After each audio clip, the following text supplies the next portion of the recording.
Buat teman-temanku yang baru gabung, bisa cek di playlist untuk urutan videonya, dan bisa juga cek di playlist untuk judul barunya. Bab 441, Memikat Harimau Menjauh dari Gunung. Sekarang setelah dia tua, dia tidak lagi centil, hanya kasar dan tidak masuk akal. Gong Liang Yuhua melirik ketiganya dan berkata, "Kalian bertiga, keluar."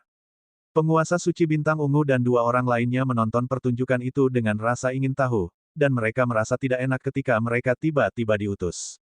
Namun, mereka tidak berani melanggar perintah leluhur tua Gong Liang dan hanya bisa pamit. Sekarang, hanya orang-orang dari keluarga 100 bunga, Nebula Suci, Tuhan, dan dirinya sendiri tertinggal di kamar. King Chen, ini untukmu. Gong Liang Yu mengeluarkan sebuah kotak kayu. Itu darimu. Xia King Chen mengambilnya, leluhur tua, kamu memberikannya kepadaku. Petik 2. Gong Liang Yuhua menggelengkan kepalanya, kamu akan tahu kapan kamu membukanya. Berderit. Setelah dia membukanya, dia menemukan lencana 5 warna di dalamnya. Di lencananya, ada seorang wanita yang menyebabkan perasaan Xia King Chen menjadi rumit Ning Xuang. Penampilannya begitu nyata seolah-olah dia berada tepat di hadapannya. Lencana God King. Penonton berseru-seru. Bahkan nenek moyang Flora tidak bisa duduk diam. Orang tua, bagaimana lencana God King bisa sampai di tanganmu? Seorang utusan berjubah hijau dari kuil memintaku untuk memberikan ini kepada Xia King Chen. Nenek moyang tua Gong Liang menjawab dengan sungguh-sungguh. Terjadi keributan. Itu lencana God King. Mengapa Xia King Chen akan dianugerahi penghargaan itu? Dalam 30 tahun terakhir, kuil hanya mengeluarkan 10 lencana. Dalam 5 tahun terakhir, hanya satu orang yang mendapatkannya. Yu Qingyang. Namun, mereka dapat memahami bahwa Yu Qingyang telah mendapatkan lencana God King. Lagi pula, pihak lain terlalu memukau, jadi wajar saja jika dia mendapatkannya.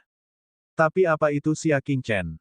Bahkan Yuan Taiji yang menduduki peringkat kedua dalam daftar Sky Moon belum mendapatkannya. Kebajikan apa yang dimiliki Xia King Chen agar bisa menerima lencana God King? Hanya nenek moyang tumbuhan yang merasa bahwa Xia King Chen benar-benar memenuhi syarat untuk mendapatkan lambang tersebut. Dalam arti tertentu, kecepatan kultivasinya telah melampaui kecepatan Yu Qingyang.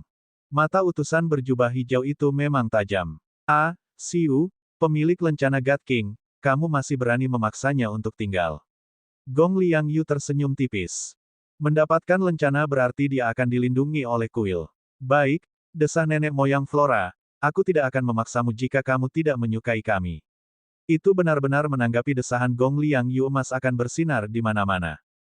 Luo Suixian menatap lencana God King di telapak tangan Xia King Chen, dan perasaannya menjadi semakin rumit. Ketika dia melihat ke arah Xia King Chen, sepertinya dia bisa melihat Yu Qingyang. Kedua sosok itu secara bertahap saling tumpang tindih. Namun, setelah beberapa saat, dia menggelengkan kepalanya dan berpikir, Yu Qingyang adalah salah satu dari jenisnya. Tidak ada yang bisa menggantikannya dan tidak ada yang bisa melampauinya. Bahkan Xia King Chen tidak akan mampu melampauinya. Itu tidak mungkin. Nenek moyang Bai Hua dipenuhi dengan kekecewaan. Xia King Chen, jika kamu tidak punya pekerjaan lain, kenapa kamu tidak tinggal di klan Bai Hua sebentar? Anda dapat berdebat dengan Luo Suixian dan yang lainnya dan bertukar petunjuk di jalur perang. Karena dia tidak bisa mendapatkannya, dia akan berusaha sebaik mungkin untuk menjaga hubungan baik. Terima kasih, Patriark Bai Hua. Xia King Chen mengepalkan tangannya.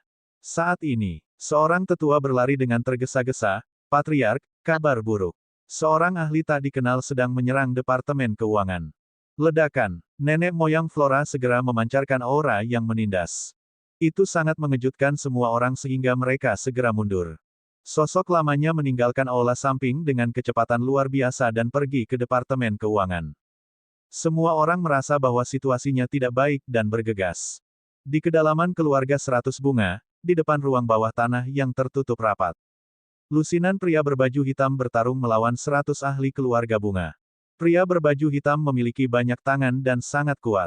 Para ahli dari 100 keluarga bunga terus bergegas, dan mereka perlahan-lahan ditekan. Flora nenek moyang dan para ahli lainnya bergegas mendekat. Men in Black menyerah dengan tegas. Setelah mereka menciptakan asap, mereka segera melarikan diri. Pada saat nenek moyang tumbuhan dan yang lainnya tiba, mereka sudah lama pergi.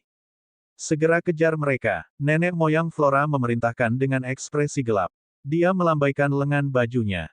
Angin kencang meniupkan asap di langit. Sebuah ruang rahasia yang telah diledakkan mulai terlihat.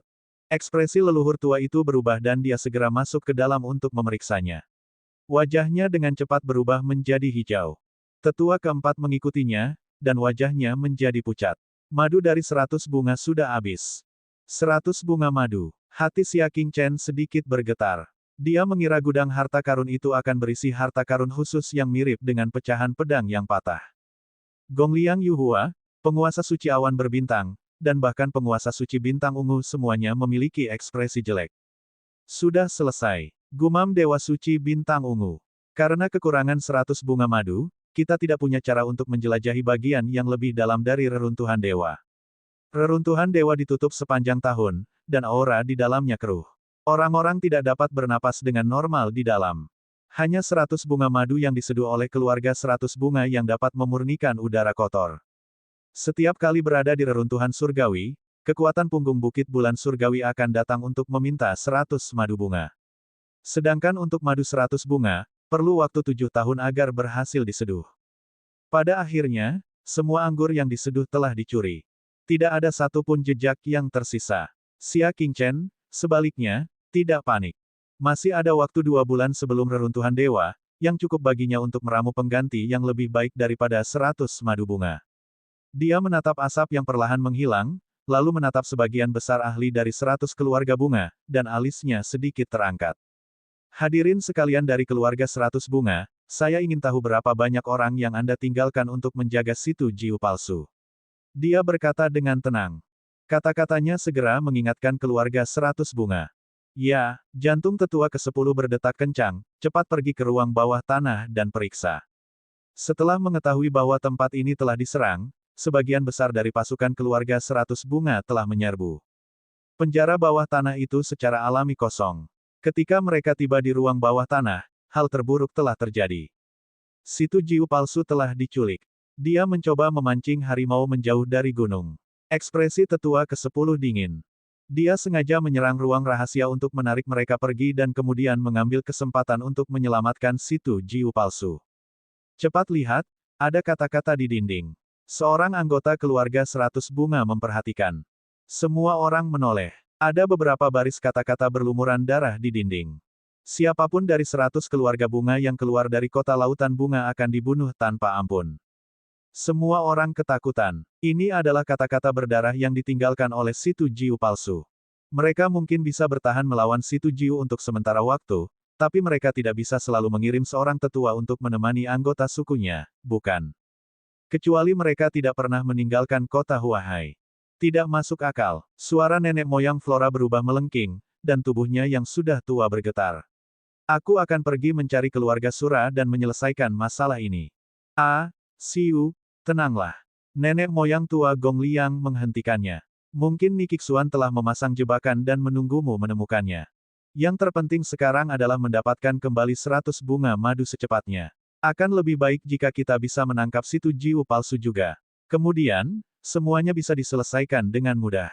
Kata leluhur tua Gongliang. Pada saat ini, semua pengejar telah kembali. Nenek moyang, kita telah kehilangan mereka. Mereka telah bersiap dan melarikan diri dengan seekor burung. Kata tetua keempat dengan rasa bersalah. Nenek moyang Flora merasa sedih. Satu gerakan ceroboh dan dia akan dipaksa ke posisi pasif. Nenek moyang Flora, aku punya ide. Mungkin kita bisa menemukannya, atau setidaknya situ Jiu. Tatapan Xia Qingchen berkedip. Nenek moyang Flora tercengang. Pihak lain telah melarikan diri tanpa jejak, jadi di mana lagi mereka bisa menemukannya? Tolong bicara. Dia mencoba semua yang dia bisa dan tidak punya banyak harapan. Bab 442, Setan Besar di Westridge. Kalau begitu, saya harus mengundang leluhur tua dan kalian semua untuk datang, kata Xia Qingchen. Baiklah, pimpin jalannya, kata nenek moyang Flora setelah ragu-ragu. Tidak lama kemudian, di Fortune Garden Inn. Di depan tempat tidur Gong Liang Ao, Xia Qingchen menunjuk ke arahnya. Harapannya ada pada dia. Dia menggoreskan Star Force-nya di punggungnya, dan, satu, yang jelas segera muncul. Jika tidak ada hal tak terduga yang terjadi, iblis kegelapan akan kembali dalam 1 hari dan memakannya. Jika kita mengikuti bayangan iblis, kita seharusnya bisa menemukan tempat persembunyian situ Jiu palsu, kata Xia Qingchen. Jika saya beruntung, saya seharusnya bisa menemukan ratusan bunga madu itu. Nenek moyang Flora terkejut. Ada makanan untuk Shadow Demon di sini. Wajahnya dipenuhi dengan kegembiraan. Iblis kegelapan sangat gigih menghadapi mangsanya. Selama dia mengunci mangsanya, dia akan kembali memakannya tidak peduli seberapa jauh jaraknya. Iblis kegelapan itu pasti akan kembali suatu hari nanti. Orang tua, saya harap Anda dapat membantu saya kali ini, kata nenek moyang Flora. Ekspresi Gong Liang Yuhua berubah dingin. Aku, seorang junior, sedang menjadi sasaran iblis kegelapan, bagaimana mungkin aku tidak pergi? Gong Liang Ao adalah salah satu pakar muda terbaik di keluarga Gong Liang. Paling tidak, dia harus mendapatkan gigi iblis hitam itu. Suatu hari kemudian, bulan gelap dan angin kencang. Bayangan hitam pekat bergerak bolak-balik dalam kegelapan seperti asap. Tidak lama kemudian, dia menyelinap ke kamar Garden Inn yang diberkati. Ia menatap Gong Liang Ao, yang hampir tidak bernapas, dan memperlihatkan senyuman jahat seperti manusia. Ia menjilat bibirnya dengan lidah merahnya dan melangkah maju, membuka mulutnya yang berdarah untuk menggigit tenggorokannya. Tiba-tiba, cahaya dingin yang tajam muncul dari bawah tempat tidur. Itu adalah pisau tajam yang langsung membelah betis Yao, menyebabkan darah mengalir. Kemudian, orang-orang muncul dari seluruh penjuru rumah. Melihat ini, iblis kegelapan segera berbalik dan melompat keluar jendela, berlari menyelamatkan nyawanya. Flora dan Gong Liang muncul dan segera mengejarnya. Xia Qingchen berpikir sejenak dan juga mengejarnya. Kaki iblis hitam itu terluka, dan kecepatannya berkurang drastis. Mereka bertiga mengikutinya secara rahasia. Setelah sehari semalam, iblis kegelapan akhirnya berhenti di desa pegunungan yang terpencil. Balai leluhur di desa, situ Jiu palsu sedang minum dengan sekelompok orang tak dikenal. Salah satunya adalah seorang pria dengan bekas luka bulan di keningnya. Dia mengenakan cincin artefak spasial Nirvana. Itu adalah salah satu yang dijual Xia Qingchen saat itu. Tiba-tiba, ketika iblis kegelapan kembali, situ Jiu palsu tertawa dan memarahi, makhluk jahat, kamu akhirnya tahu untuk kembali. Jika kita terlambat sedikit, bala bantuan kita akan tiba. Tiba-tiba, situ Jiu palsu menyadari bahwa kaki iblis hitam itu terluka. Siapa yang melukaimu? Situ Jiu pergi untuk memeriksanya, hatinya sakit. Iblis kegelapan meneriakkan beberapa patah kata, tidak mampu berbicara dalam bahasa manusia. Pria bekas luka bulan, yang sedang minum anggur, menyipitkan matanya. Dia meletakkan mangkuk anggur di tangannya dan berkata kepada dua orang di seberangnya, kalian berdua keluar dan lihat apakah ada manusia atau binatang iblis yang mengikuti kita. Kewaspadaannya terlihat jelas. Sayangnya, dia masih terlambat satu langkah. Begitu kedua pria itu keluar dari aula leluhur, mereka berdua terlempar kembali dan mati di tempat. Perubahan besar menyebabkan semua orang di ruangan itu waspada, dan mereka segera memasuki mode pertempuran. Namun, saat mereka melihat dua orang yang datang berdampingan, mereka semua terlihat putus asa. Dua leluhur yang hebat. Pria dengan bekas luka bulan itu menelan ludahnya. Tangan dan kaki situ Jiu palsu, yang baru saja lolos dari kematian, menjadi dingin. Nenek moyang Flora melihat ke arah situ Jiu palsu dan tertawa parau. Aku dengar kamu akan membunuh semua anggota keluarga 100 bunga. Jantung situ Jiu palsu berdetak kencang, dan dia terus mundur. Pria dengan bekas luka bulan menghela nafas berat, kami mengaku kalah.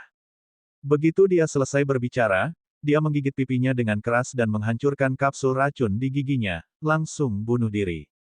Sisanya bunuh diri satu demi satu.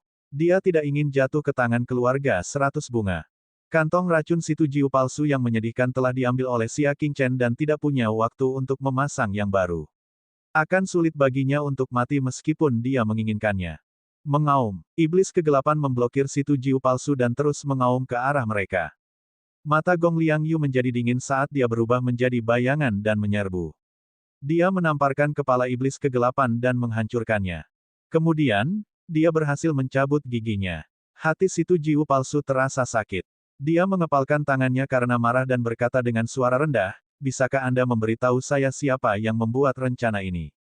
Semuanya jelas berjalan lancar. Pada akhirnya, dia jatuh ke dalam situasi tanpa harapan. Nenek moyang Flora tidak menjawab. Bagaimana kamu ingin mati? Apapun. Situ Jiu palsu menutup matanya. Dia sudah menerima nasibnya. Baiklah. Nenek moyang Flora mengangguk. Dia melangkah maju dan mengarahkan jarinya ke dadanya, mencoba membunuhnya. Tunggu, Xia Qingchen masuk dari luar aula leluhur dan berkata, pegang tanganmu, nenek moyang Flora. Dia melihat ke arah situ Jiu palsu dan kemudian ke arah iblis kegelapan. Dia berkata perlahan, bayangan goblin tidak akan pernah memperlakukan manusia sebagai tuannya, jadi mengapa dia mengikutimu? Iblis kegelapan selalu suka menyendiri dan tidak pernah menghormati manusia. Kecuali ada eksistensi yang ditakuti oleh iblis kegelapan yang memerintahkannya.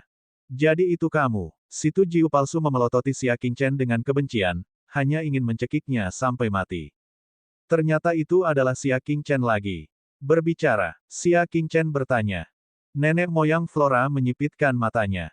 Bawa dia kembali ke penjara bawah tanah keluarga 100 bunga. Saya punya banyak cara untuk memaksa dia berbicara. Saat dia berbicara, nenek moyang Flora hendak melangkah maju dan membunuhnya. Namun, pada saat ini, sinar cahaya dingin menembus atap. Itu adalah es tajam yang langsung menembus leher situ Jiu palsu dan membunuhnya di tempat. Mereka bertiga segera meninggalkan aula leluhur. Saat mereka melihat ke langit, ekspresi mereka berubah. Ada ratusan burung hitam di langit. Dia tampak galak. Ada aura dingin yang sangat besar di punggungnya. Mereka membuka mulut dan menembakkan sinar tajam. Kekuatan mereka tidak kurang dari puncak level bintang menengah.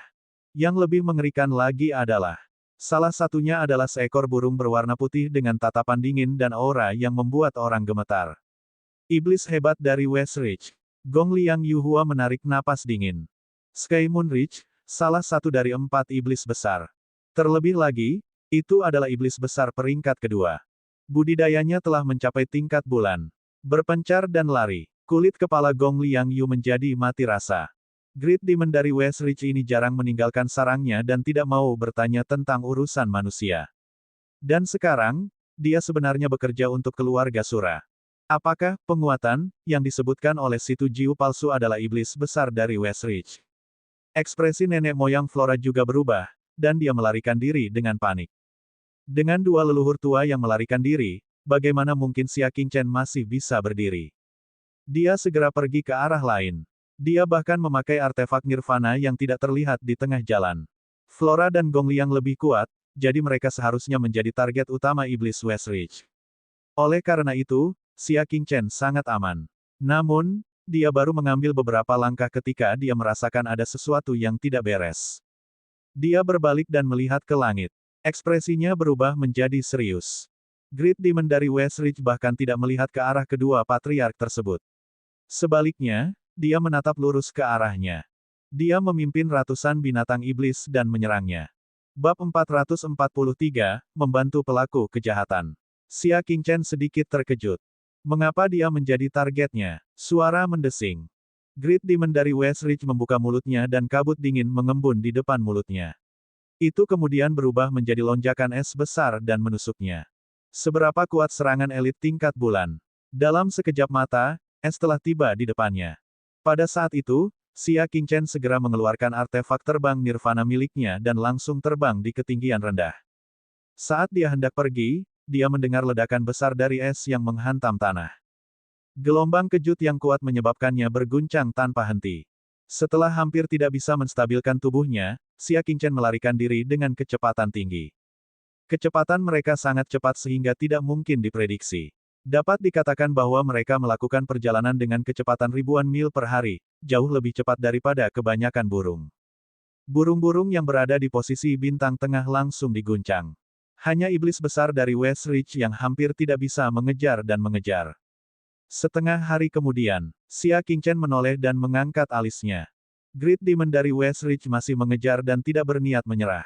Dia benar-benar tidak mengerti bagaimana dia telah memprovokasi iblis besar di West Ridge sedemikian rupa sehingga dia terus mengejarnya. Manusia, aku tidak percaya kamu bisa terus menggunakan artefak terbang nirvana. Great Demon dari West Ridge berbicara dalam bahasa manusia dan berkata dengan suara yang meninggi. Artefak nirwana terbang membutuhkan kekuatan batin atau kekuatan bintang dalam jumlah besar untuk mempertahankannya. Xia Qingchen mampu bertahan sampai sekarang dan tidak menunjukkan tanda-tanda kelemahan. Sejujurnya, para Great Demon di West Ridge terkejut. Xia Qingchen tidak merasa takut dan berkata dengan tenang, "0H, benarkah? Lalu kenapa kamu mengingatkanku? Menurutku kaulah yang tidak bisa bertahan terlalu lama, kan? Itu adalah seekor burung, dan itu adalah burung alam bulan. Pasti ada masalah saat terbang dengan kecepatan rendah. Tentu saja, Great Demon dari tubuh Westridge sedikit bergoyang, dan kecepatannya menurun secara signifikan. Matanya yang tajam dipenuhi rasa sakit. Di antara sayapnya, ada kabut dingin yang samar. Setelah terbang agak jauh, iblis besar dari Westridge akhirnya tidak tahan lagi dan jatuh dengan cepat. Karena dia mendarat dengan goyah, dia terjatuh dengan keras ke tanah, terlihat sangat malu. Ia menarik sayapnya dan tergeletak di tanah, gemetar. Sepertinya kesakitan. Setelah mencapai alam bulan, seseorang sudah memiliki kekebalan yang sangat tinggi terhadap rasa sakit.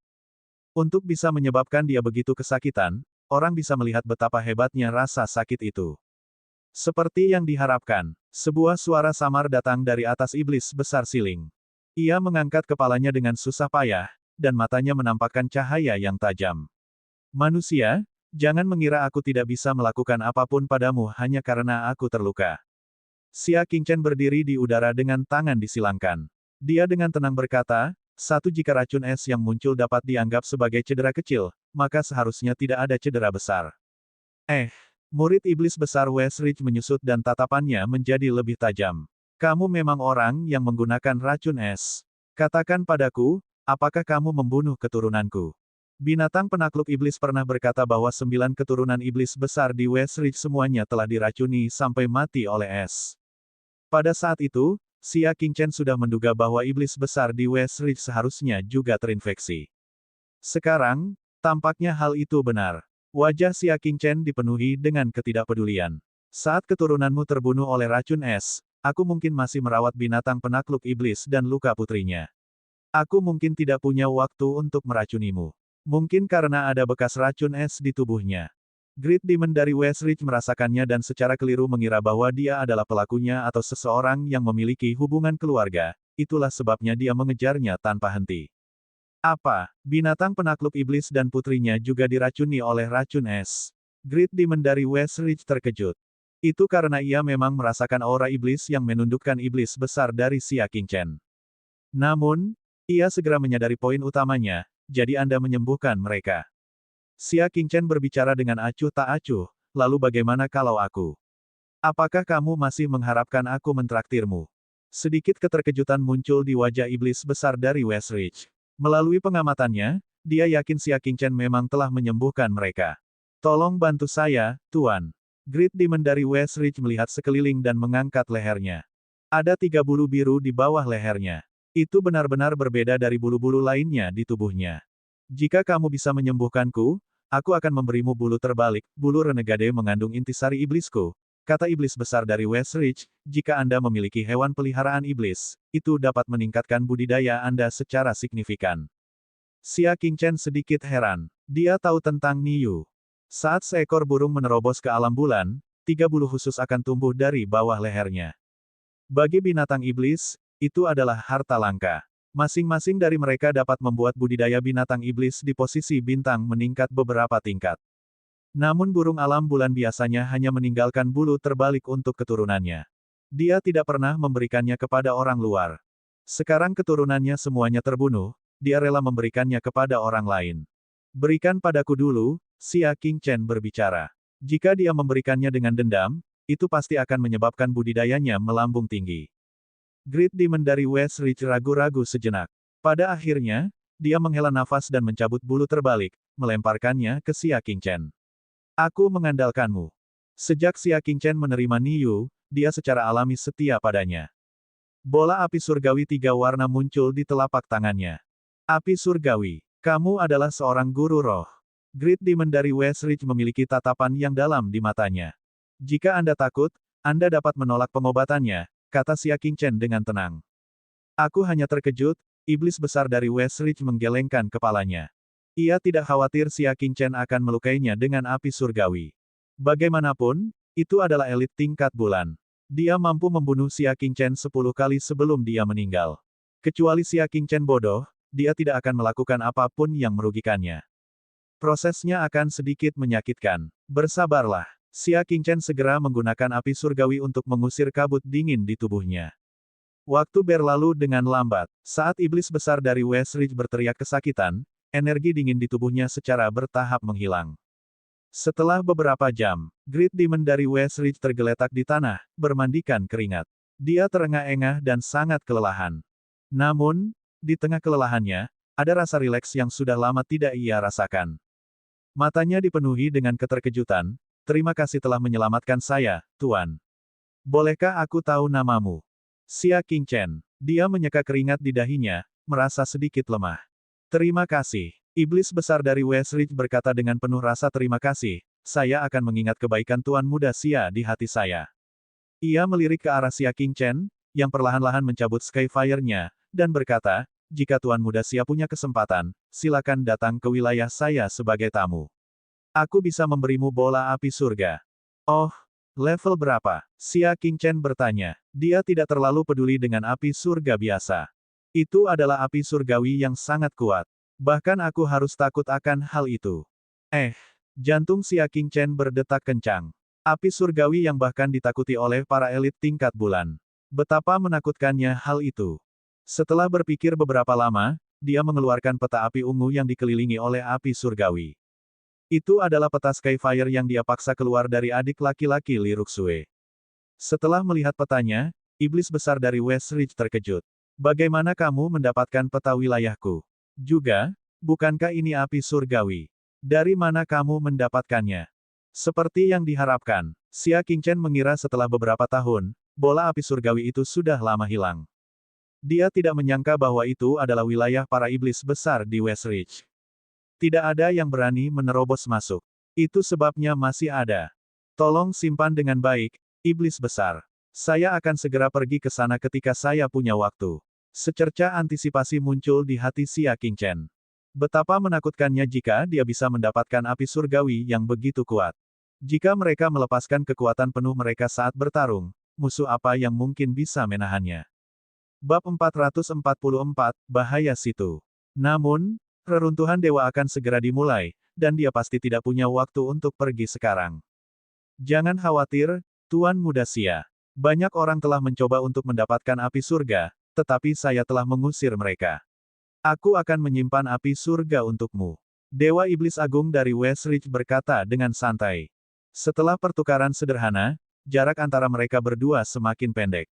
Xia Qingchen sedikit mengernyit, kenapa kamu bekerja untuk klan Sura? Dengan statusmu, menurutku kamu tidak akan berakhir seperti ini, kan? Ada anggota klan di keluarga Sura yang bisa meredakan racun esku, desa iblis besar dari Siling, jadi saya hanya bisa bekerja untuk mereka. Xia Qingchen memasang ekspresi termenung di wajahnya. Pak, saya khawatir Anda tidak mengetahui hal ini. Saat itu, ketika iblis diracuni oleh racun es, ada juga seseorang yang menyombongkan diri bahwa dia dapat meringankan efek racun es tersebut. Dan dia kebetulan adalah orang yang meracuni iblis itu.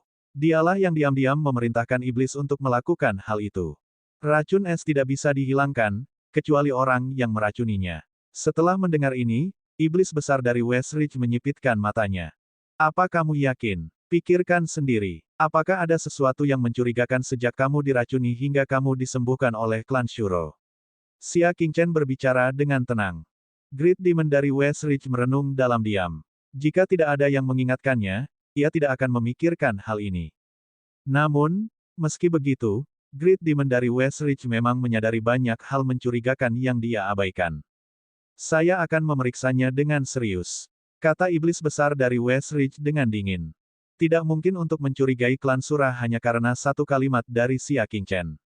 Dia harus menyelidikinya secara rahasia. 100 bunga madu yang direbut oleh keluarga 100 bunga. Saya perlu membawanya kembali untuk mengklaim kredit dan tidak membiarkan mereka mencurigai apapun, jadi saya tidak akan mengembalikannya kepada Anda. Xia Qingchen mengangguk. Dia tidak terlalu menginginkan 100 bunga madu. Juga, jika kamu punya kesempatan, pergilah ke keluarga situ, iblis besar itu. Kata Siling, Anda mungkin bisa mendapatkan beberapa manfaat. Klan situ. Mata Xia Qingchen berbinar, klan Shuro sedang bersiap untuk mengambil tindakan melawan klan situ. Petik 2. Keluarga Gongliang dan keluarga 100 bunga telah disergap oleh keluarga Sura. Keluarga situ memegang sebilah pedang patah di tangan mereka, dan sulit bagi mereka untuk bertahan hidup. Tidak buruk. Jika Anda dapat mengingatkan keluarga situ untuk berhati-hati, Anda mungkin dapat memberikan kontribusi dan mendapatkan kesempatan untuk bercocok tanam di gua keluarga situ yang tak terukur. Kata iblis besar dari Westridge. Tempat itu akan sangat bermanfaat bagi budidaya kalian para ahli tingkat bintang kecil. Itu tidak kalah dengan pemandian lautan bunga keluarga 100 bunga atau sumur api keluarga Gongliang. Hati Xia Qingchen langsung tergerak. Namun, dia tidak punya bukti, dan tidak realistis bagi keluarga situ untuk mempercayainya. Great Demon dari Westridge tahu bahwa Xia Qingchen merasa khawatir. Dia mengeluarkan selembar kertas. Pergilah ke tempat ini, itu akan membantumu. Setelah Xia Qingchen membacanya, sedikit rasa terima kasih muncul di wajahnya. Terima kasih banyak. Jangan buang waktu lagi, aku akan pergi sekarang. Oh, Xia Qingchen berhenti sejenak sebelum melanjutkan. Dapatkah Anda meminta iblis besar dari punggung barat untuk mengirim seseorang untuk mengirim pesan ke klan 100 bunga? Petik 2. Paling tidak, dia harus melaporkan kepada Driuji dan Lian Xing bahwa dia aman. Tidak masalah, katanya. Xia Qingchen langsung menulis surat dan menyerahkannya kepada bawahan iblis besar dari punggung barat, mengirimkannya ke klan 100 bunga. Saya mendoakan yang terbaik bagi Tuan Muda Xia. Ayo pergi. Xia Qingchen mengucapkan selamat tinggal dan segera menuju ke klan situ. Secara kebetulan, pengejaran jangka panjang berkecepatan tinggi mengarah ke keluarga situ. Oleh karena itu, ini menghemat banyak jarak. Hanya butuh 5 hari. Xia Qingchen tiba di sebuah kota yang dibangun di atas gunung. Kota ini disebut kota kristal warna. Itu bukanlah kota utama tempat keluarga situ berada, melainkan kota tambahan. Karena pegunungan tempat ia berada menghasilkan tambang kristal berwarna yang berharga, hal ini menarik banyak orang untuk menambang dan mencari kekayaan. Karena itu, ada banyak orang dari berbagai lapisan masyarakat. Hal ini menyebabkan ketertiban menjadi sangat rusak. Saat dia berjalan, dia bisa dengan jelas merasakan beberapa tatapan dengan niat buruk yang menilai dirinya. Orang-orang yang lewat juga waspada dan kedinginan. Suasananya sangat serius. Adik, kamu ingin pergi kemana? Saya bisa memimpin. Seorang gadis muda yang lembut dan lemah berjalan mendekat. Dia tampak sedikit gugup, jari-jarinya mencubit ujung bajunya, dan dia gemetar ketakutan. Di kota-kota serupa, seringkali ada pemandu yang memimpin jalan. Dia bisa mendapatkan beberapa tip dari penanggung jawab. Kamu seorang pemula, kan? Xia Qingchen bertanya. Gadis muda itu merasa akan ditolak dan langsung berkata, tapi aku sangat akrab dengan kota itu. Aku bisa membawamu kemanapun kamu mau. Percayalah kepadaku. Saat dia berbicara, air matanya mulai mengalir. Ibu saya sakit dan saya tidak punya uang untuk minum obat. Silakan pilih saya sebagai pemandu Anda. Siapa yang tidak tergerak dengan penampilannya? Baiklah, kata Xia Qingchen. Saya ingin pergi ke arena bawah tanah di sini. Apa kamu tahu di mana itu? Petik 2. Arena bawah tanah tidak diperbolehkan. Penonton memasang taruhan mereka pada siapa yang akan menang.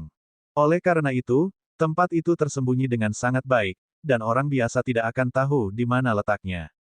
Saya tahu. Gadis muda itu dengan cepat berkata. Baiklah, kamu yang memimpin. Xia Qingchen perlahan mengangguk. Tuanku, tolong ikuti saya, kata gadis muda itu sambil menangis bersyukur. Dia memimpin jalan dan melewati gang yang sepi. Xia Qingchen melihat sekelilingnya, dan matanya sedikit berkedip. Sudut mulutnya melengkung menjadi senyuman dingin yang samar. Dari sudut matanya, dia bisa melihat beberapa kepala mengintip dari atas tembok. Mudah untuk membayangkan orang seperti apa gadis berpenampilan menyedihkan ini. Dia mengetahuinya sejak awal. Dalam lingkungan yang berbahaya seperti ini, bagaimana mungkin perempuan yang lemah bisa berada di industri ini? Itu sudah lama dimakan tanpa ada tulang yang tersisa. Alasan dia setuju adalah karena dia ingin menanyakan arahnya. Xia Qingchen menoleh dan melirik ke belakang. Ketika mereka tiba di sudut tanpa ada orang di sekitarnya, inilah saatnya untuk bergerak. Namun, pada saat ini, di pintu masuk gang, seorang remaja berusia 19 tahun dengan pakaian indah berdiri dengan tangan disilangkan. Dia berkata dengan dingin, Tuan, saya menyarankan Anda untuk tidak melangkah lebih jauh. Wanita muda itu telah menipu banyak orang. Xia Qingchen sedikit terkejut saat dia mengamati pihak lain. Di lingkungan berbahaya seperti ini, masih ada orang baik dan jujur yang berinisiatif mengingatkan Xia Qingchen. Ketika gadis itu mendengar hal itu, dia langsung menangis untuk menyembunyikan rasa bersalahnya. Tuan muda, Mengapa kamu memfitnah saya? Aku hanya ingin mentraktir ibu. Lupakan saja, kata pemuda itu dengan dingin, kamu sudah terkenal di kota. Hanya orang asing yang baru saja memasuki kota yang akan mempercayai Anda. Setelah itu, pemuda itu menoleh ke Xia Qingchen dan berkata, jika kamu ingin hidup, segera kembali. Sangat disayangkan kebaikan pemuda itu diabaikan sama sekali oleh Xia Qingchen. Dia mengerutkan kening dan berteriak, apa yang kamu katakan? Lihatlah betapa sedihnya dia. Jika Anda tidak punya bukti, jangan bicara omong kosong. Siapa yang tahu jika Anda tidak di sini untuk mencuri bisnis kami? Mencuri bisnis. Saya, pemuda itu tertegun sejenak, lalu dengan marah menjentikkan lengan bajunya. Kamu benar-benar tidak tahu seperti apa orang baik itu. Kamu harus mengikutinya, jangan salahkan aku karena tidak memperingatkanmu. Dia pergi setelah dia selesai berbicara. Xia Qingchen diam-diam meminta maaf di dalam hatinya. Dia ingin menemukan gadis itu untuk menanyakan arah, jadi dia hanya bisa tidak tahu apa yang baik untuknya. Berbalik, dia menghibur gadis itu, jangan sedih.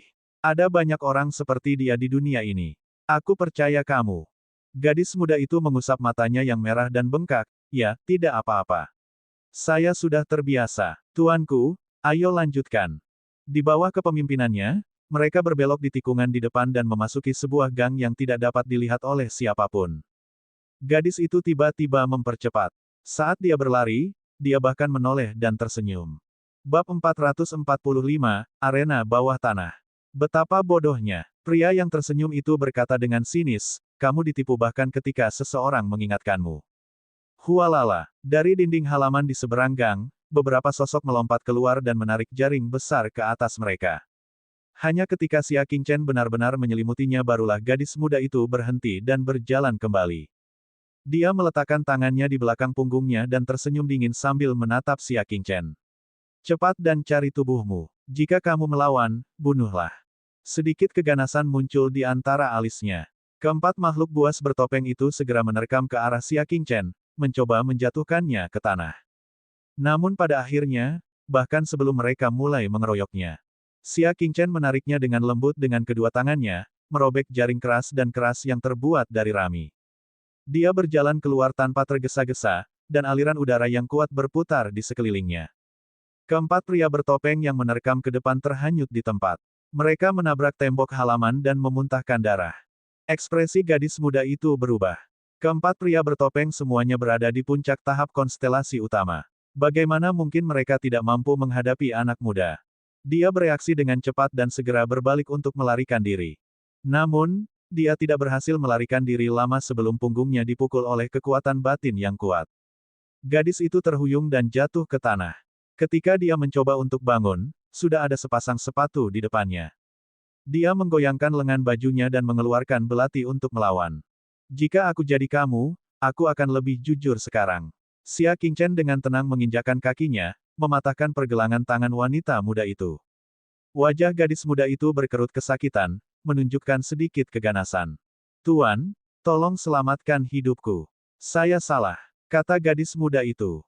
Di mana arena bawah tanahnya? Xia Qingchen bertanya lagi. Aku tahu, tapi tidak ada gunanya memberitahu dewa. Kamu tidak bisa masuk, kata gadis muda itu sambil memutar matanya. Apakah begitu? Ekspresi merenung muncul di mata Xia Qingchen. Itu benar, gadis muda itu mengangguk. Anda memerlukan rekomendasi untuk memasuki arena bawah tanah. Bagaimanapun, arena bawah tanah adalah industri yang gelap. Dia tidak bisa mengungkapkannya dengan mudah. Oleh karena itu, hanya yang direkomendasikan oleh pelanggan tetap yang boleh masuk. Jadi, kamu bisa merekomendasikanku, kan? Xia Qingchen berbicara dengan acuh tak acuh. Saya bisa memberikan surat rekomendasi kepada dewa saya, gadis itu mengangguk, dan saya jamin Anda akan bisa masuk. Xia Qingchen melepaskan kakinya. Dia berbicara dengan tenang, lalu kenapa kamu tidak menulis? Wanita muda itu langsung menulis surat rekomendasi dan menyerahkannya kepada Xia Qingchen sambil gemetar. Setelah menerima surat rekomendasi, Xia Qingchen melirik wanita muda itu. Aku akan memberimu pelajaran hari ini. Jika Anda menyakiti orang lain lagi di masa depan, Anda tahu konsekuensinya. Saya tidak akan berani melakukannya lagi, saya tidak akan melakukannya lagi. Gadis muda itu menggigil. Dia menatap Xia Qingchen saat dia pergi. Gadis itu duduk di tanah dengan sedih. Namun, ekspresi kesakitan di wajahnya dengan cepat menghilang dan digantikan oleh sentuhan kebencian. Apakah menurutmu aku, Hong He, semudah itu dimanipulasi? Beritahu saudaraku Liang untuk menyingkirkan orang ini. Begitu dia selesai berbicara, pupil matanya menyusut. Itu karena Xia Qingchen sebenarnya telah kembali. Dia berdiri di dinding halaman, diam-diam menatapnya.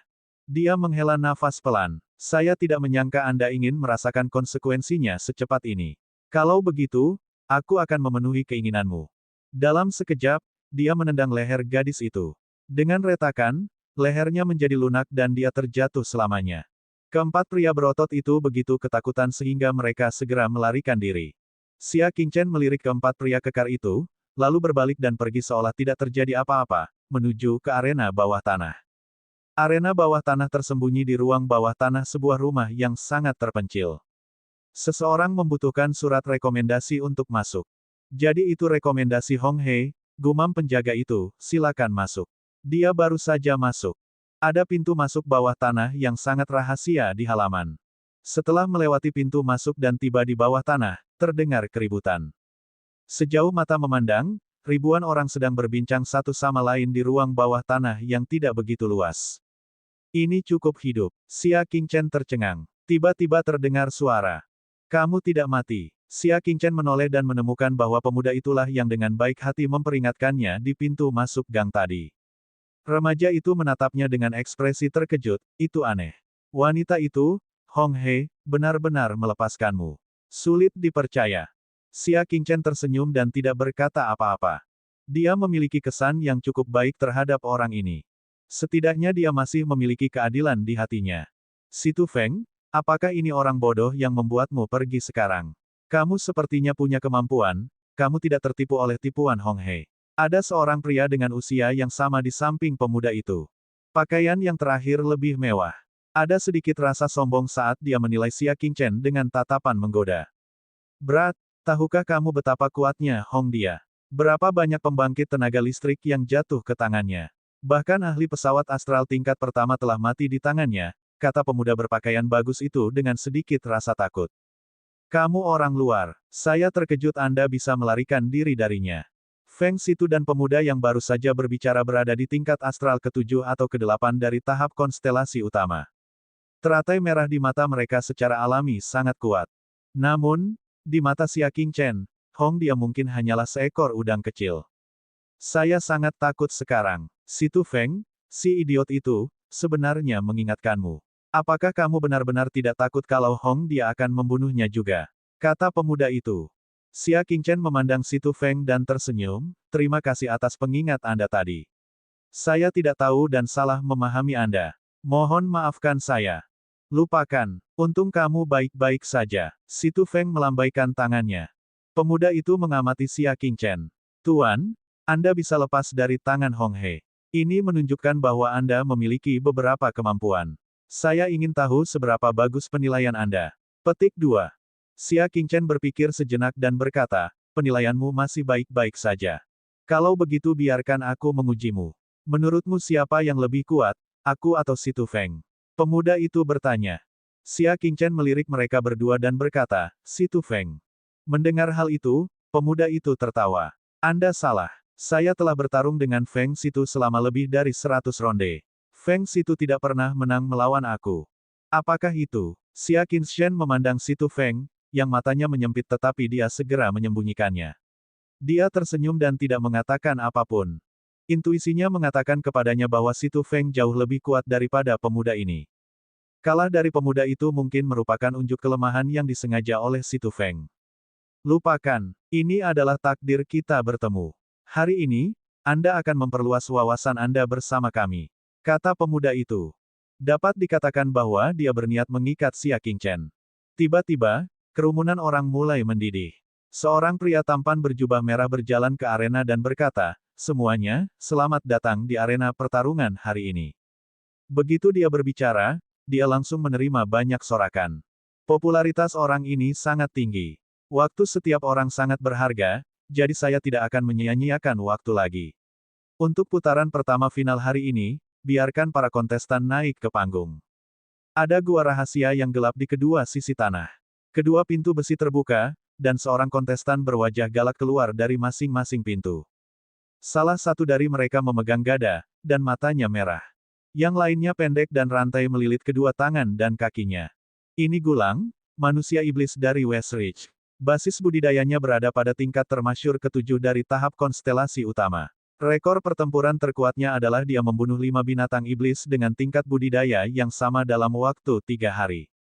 Penonton bersorak. Bab 446, terlambat. Ini Zhao Huangyu, mantan murid Tanah Suci Bintang Ungu. Basis budidayanya berada di tingkat pusaran ketujuh dari tahap konstelasi utama. Rekor terkuatnya adalah dia membunuh 2 murid dengan tingkat kultivasi yang sama dalam 1 hari. Sorakan mereda. Sebagai perbandingan, sudah jelas bahwa kekuatan manusia iblis lebih kuat. Sekarang, siapapun yang menurut Anda akan memenangkan pertarungan hidup dan mati, silakan segera mulai memasang taruhan Anda. Pria berjubah hitam itu berkata dengan nada tertekan. Kata-katanya yang sederhana membangkitkan emosi semua orang. Semua orang memasang taruhan mereka. Jelas ada lebih banyak orang yang bertaruh pada kemenangan bibrida manusia iblis. Hanya sedikit yang bertaruh pada Zhao Huangyu. Situ Feng, kamu bertaruh pada siapa? Pemuda itu bertanya. Zhao Huangyu, gumam Situ Feng. Pemuda itu mengerutkan kening dan berkata, bukannya saya ingin mengkritik Anda, tapi mata Anda terlalu buruk. Di babak pertama arena bawah tanah, kekuatan kedua kubu biasanya terlihat jelas. Ini selalu menjadi kebiasaan, tujuannya adalah agar sebagian besar dari kita menang dan menarik kita untuk terus berkompetisi. Oleh karena itu, kami sangat yakin bahwa ras manusia iblis pasti akan menang. Dengarkan aku, beli manusia dan dapatkan iblis. Bibir Situ Feng bergerak. Dia ingin membantah, tapi pada akhirnya, dia tutup mulut. Dia tampak tunduk pada pemuda itu dan tidak berani melawan. Baiklah, kata Situ Feng. Saat ini, Xia Qingchen menyela, kenapa kamu tidak memaksakan keputusanmu sendiri? Menurutku kamu tidak salah bertaruh. Rekor pertarungan monster manusia itu memang lebih mempesona. Namun, Zhao Huangyu lah yang benar-benar kuat. Iblis manusia dalam manusia adalah berburu binatang iblis. Zhao Huangyu telah mengkhianati Tanah Suci Bintang Ungu dan menjadi mangsanya. Bukan hanya mangsanya yang tidak terbunuh, tetapi 2 pemburu juga terbunuh. Siapa yang lebih kuat? Apakah ada yang perlu dikatakan? Dengan penglihatanmu, kamu masih berani mengambil keputusan. Anda sebaiknya mendengarkan saya, kata pemuda itu. Xia Qingchen merenung sejenak dan mengeluarkan kartu Skymoon senilai 10 juta koin Skymoon, dengan tenang menyerahkannya kepada dealer yang datang untuk mendaftar. Saya memilih Zhao Huangyu. Melihatnya begitu gigih, pemuda itu menggelengkan kepalanya dan menghela nafas, jika kamu tidak mendengarkanku, kamu akan dirugikan.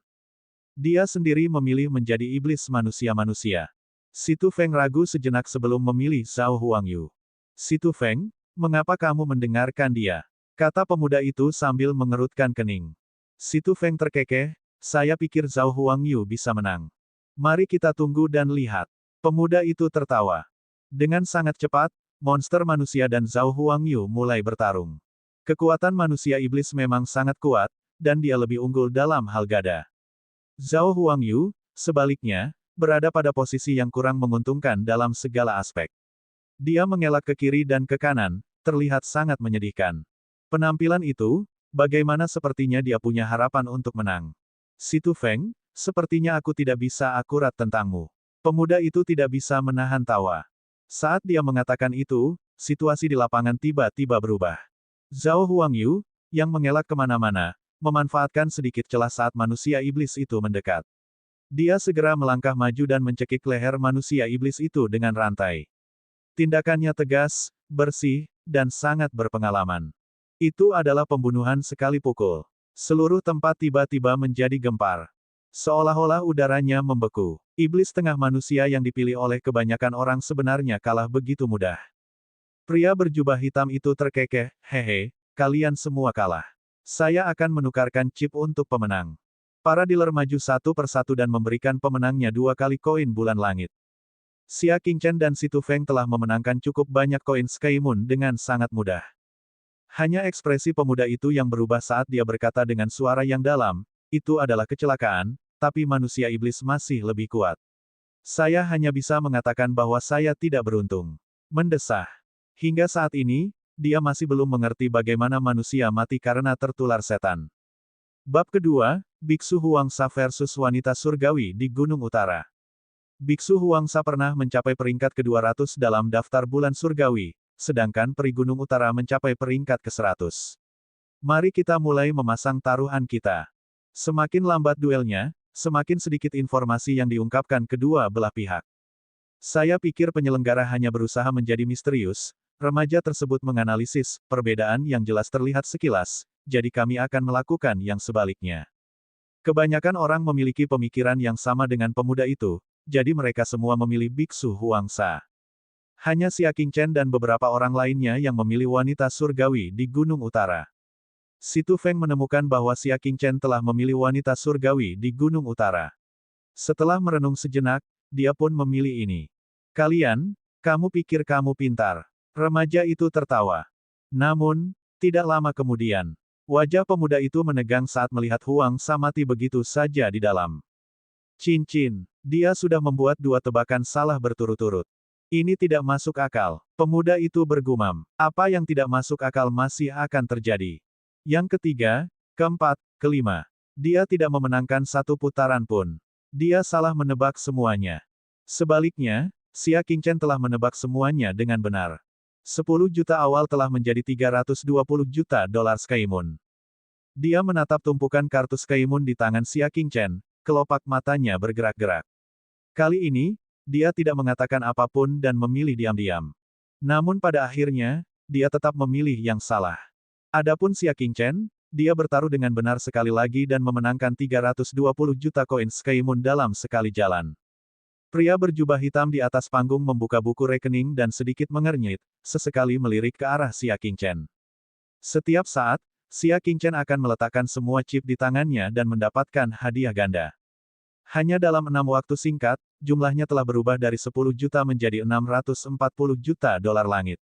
Semua uang yang mereka peroleh malam ini telah dimenangkan oleh pihak lain. Awasi dia, kata pria berjubah hitam itu. Dealer itu mengangguk. Babak ke-7 dimulai. Xia Qingchen mempertaruhkan 640 juta dolar Skymoon. Tuan, Anda sudah cukup menang malam ini. Bisakah kamu berhenti sekarang? Pria berjubah hitam itu akhirnya tidak bisa menahannya lagi. Xia Qingchen meliriknya dan berkata dengan tenang, jika kamu tidak mampu kalah, mengapa kamu mendirikan arena bawah tanah ini? Banyak penonton yang kehilangan begitu banyak hingga matanya merah menyatakan dukungannya. Ya, jangan bilang kamu hanya bisa menang dan tidak kalah. Jangan bermain jika kamu tidak mampu. Mendengar ini, pria berjubah hitam itu hanya bisa bertahan. Baiklah, tentu saja, dia tidak percaya bahwa Xia Qingchen akan mampu menekan tim setiap saat. Namun, ketika kompetisi berakhir, tambahan 640 juta koin Skymoon muncul di samping Xia Qingchen. Termasuk yang sebelumnya, dia punya 1,28 miliar. Putaran ke-8, wajah pria berjubah hitam itu tenggelam, tidak lagi bersemangat seperti sebelumnya. Pada akhirnya, Xia Qingchen masih benar. Kali ini, pria berjubah hitam itu tak sekadar memberi kompensasi 1,28 miliar. Banyak orang mengetahui bahwa Xia Qingchen mampu menebak dengan benar setiap saat dan mulai memasang taruhan besar, menghasilkan banyak uang. Lebih dari separuh uang yang diperoleh pria berjubah hitam selama bertahun-tahun telah hilang. Arena bawah tanah malam ini telah berakhir sebelumnya. Semuanya, silakan pergi. Pria berjubah hitam itu berkata dengan suara yang dalam. Pandangannya tertuju pada Xia Qingchen. Dia, sendirian, telah membuat arena bawah tanah tidak dapat dilanjutkan. Tuan, apakah Anda di sini untuk menimbulkan masalah? Melihat sebagian besar orang telah pergi, pria berjubah hitam itu melompat dari arena. Beberapa orang juga muncul entah dari mana, mengelilingi Xia Qingchen. Xia Qingchen duduk di tempat semula tanpa perubahan pada ekspresinya. Dia dengan tenang berkata, kamu baru menyadarinya sekarang. Kamu sangat lambat menyadarinya. Kamu mendekati kematian. Pria berjubah hitam itu sangat marah. Tatapan Xia Qingchen berubah menjadi dalam, dia mendekati kematian. Bukankah dia seharusnya menjadi mata-mata klan Asuramu? Petik 2. Benar, dia datang ke Crystal City berwarna untuk mereka. Satu-satunya cara untuk membuat keluarga situ percaya bahwa keluarga Sura akan mengambil tindakan terhadap mereka adalah dengan mencari tahu siapa mereka. Bab 447, membuat masalah dari dalam.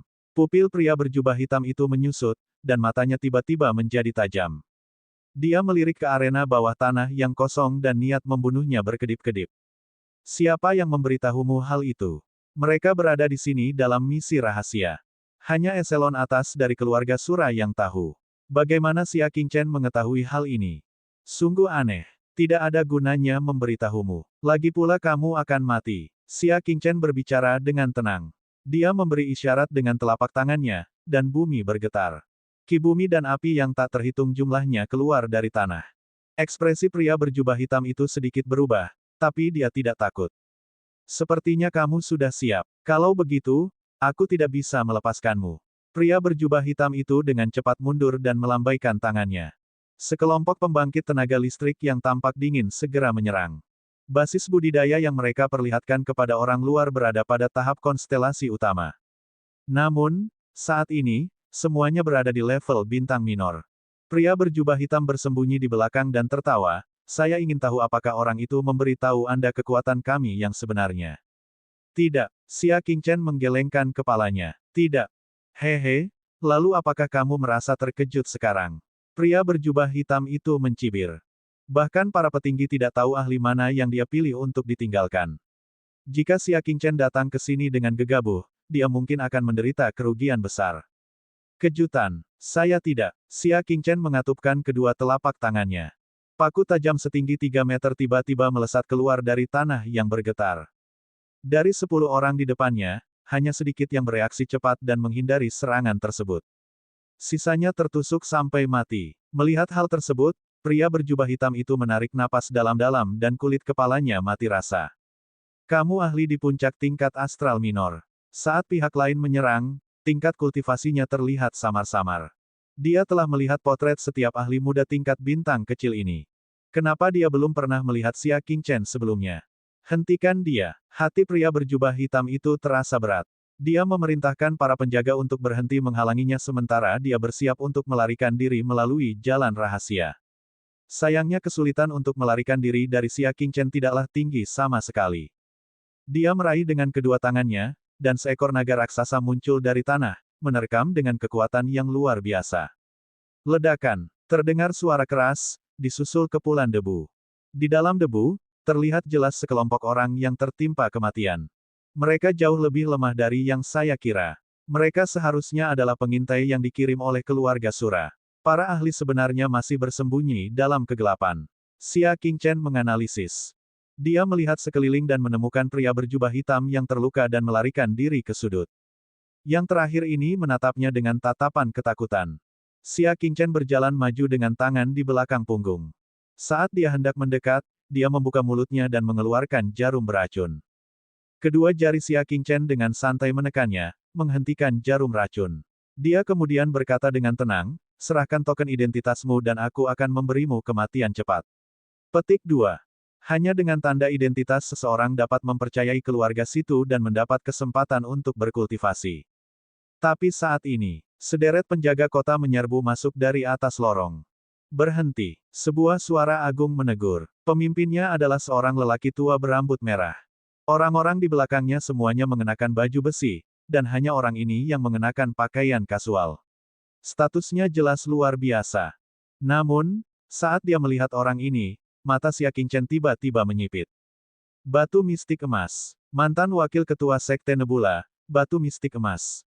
Setelah dia mengkhianati Sekte Nebula, keberadaannya tidak diketahui. Sekarang, dia muncul di wilayah keluarga situ. Ketika pria berjubah hitam melihatnya, seolah-olah dia telah diberikan amnesti. Dia berkata, Tuan Jin, tolong selamatkan saya. Jin Xuanxi adalah anggota keluarga situ. Keluarga situ dan keluarga 100 bunga keduanya adalah keluarga yang dikendalikan oleh perempuan. Satu-satunya perbedaan adalah perempuan di keluarga situ tidak pernah menikah di luar. Mereka hanya merekrut suami mertua. Batu mistik emas adalah salah satunya. Dia telah meninggalkan istrinya dan menikah dengan keluarga situ. Dengan bantuan keluarga situ, ia menjadi wakil ketua Sekte Nebula. Karena hubungan inilah dia mengelola sekte tersebut dalam keadaan yang begitu buruk dan bahkan mengkhianati sekte tersebut. Kejahatan keji seperti itu adalah sesuatu yang bahkan master sekte tidak berani bunuh. Sebaliknya, ia memilih untuk menghancurkan budidayanya. Xia Qingchen akhirnya memahami kebingungan yang dia alami di masa lalu. Xia Qingchen, dia mengenali batu mistik emas, dan batu mistik emas secara alami juga mengenalinya. Mata lamanya membelalak, dan kebencian yang mendalam segera muncul dari dirinya. Yang dia inginkan hanyalah membunuh Xia Qingchen saat ini. Namun, dia sangat tenang. Dia menahan amarahnya dan berkata dengan wajah tegas, "Apa yang kamu lakukan di sini?" "Tuan Jin," jawab pria berjubah hitam itu lebih dulu, "orang ini mencoba membunuh kita. Dia membunuh orang yang tidak bersalah. Anda harus mencari keadilan bagi kami." Dia diam-diam menatap Jin Xuanxi. Yang terakhir memberinya pandangan meyakinkan, menyuruhnya untuk tidak khawatir. Bagaimana arena bawah tanah bisa dibuka tanpa batu mistik emas?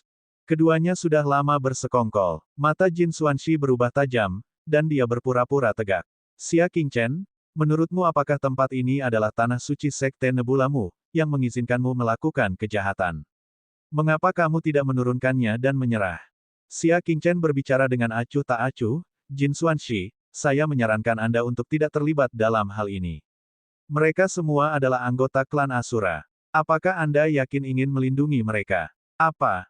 Keluarga Shuro." Kelopak mata Jin Xuanxi bergerak-gerak, dan dia merasakan sedikit ketakutan di hatinya. Namun, ketika dia melihat ke arah Xia Qingchen lagi, kebencian di hatinya tidak bisa dipadamkan. "Saya tidak tahu apakah mereka berasal dari keluarga Shuro, tapi saya tahu bahwa Anda telah melakukan kejahatan besar dengan membunuh orang." Dia melambaikan tangannya dan berkata, "Tangkap dia. Jika kamu berani melawan, bunuh tanpa ampun." Para penjaga mematuhi perintah dan menyerang dengan agresif. Xia Qingchen mengerutkan alisnya. Xia Qingchen tentu saja tidak takut dengan kekuatan mereka. Namun, jika dia melukai mereka, dia akan sangat menyinggung keluarga situ, dan mustahil baginya untuk mendapatkan sumber daya budidaya mereka. "Jin Xuanxi, jika kamu masih menginginkan kebaikan keluarga situ, sebaiknya kamu mencari tahu identitas mereka." Xia Qingchen menginjak kakinya dan mengakhiri hidup pria berjubah hitam itu. "Bunuh dia." Jin Xuanxi sangat marah, "Bunuh dia. Pria berjubah hitam itu akan memberinya tidak kurang dari 100 juta dolar Skymoon setiap bulan." Sumber pendapatan seperti itu telah dipotong begitu saja oleh Xia Qingchen. Xia Qingchen menggelengkan kepalanya. Sebelum penjaga mengelilinginya, dia mengambil kesempatan itu untuk melompat keluar dan segera meninggalkan ruang bawah tanah. Kemarahan Jin Xuanxi telah hilang, "Kecil. Sampah itu, Lu Xun, tidak membunuhmu. Tapi aku tidak percaya aku tidak bisa membunuhmu di wilayah keluarga situ. Di Sekte Tanah Suci Nebula. Lu Xun meminjam uang dan tidak dapat mengembalikannya. Dia kemudian diminta oleh orang misterius untuk berpura-pura menjadi Xia Qingchen dan membuat masalah di mana-mana. Dia akan mencoba membunuh Xia Qingchen dengan pisau pinjaman, membiarkan Tanah Suci Sekte Nebula membunuhnya. Pada akhirnya, segalanya tidak berjalan sesuai keinginannya. Kedelapan budak itu secara tidak sengaja mengungkap identitas asli Lu Xun dan dibunuh oleh sekelompok orang. Orang yang bersembunyi di kegelapan bukanlah orang lain. Itu adalah batu mistik emas. "Tuan Kota, lihat." Pada saat ini, seorang tentara berjalan dengan ekspresi berat sambil memegang token.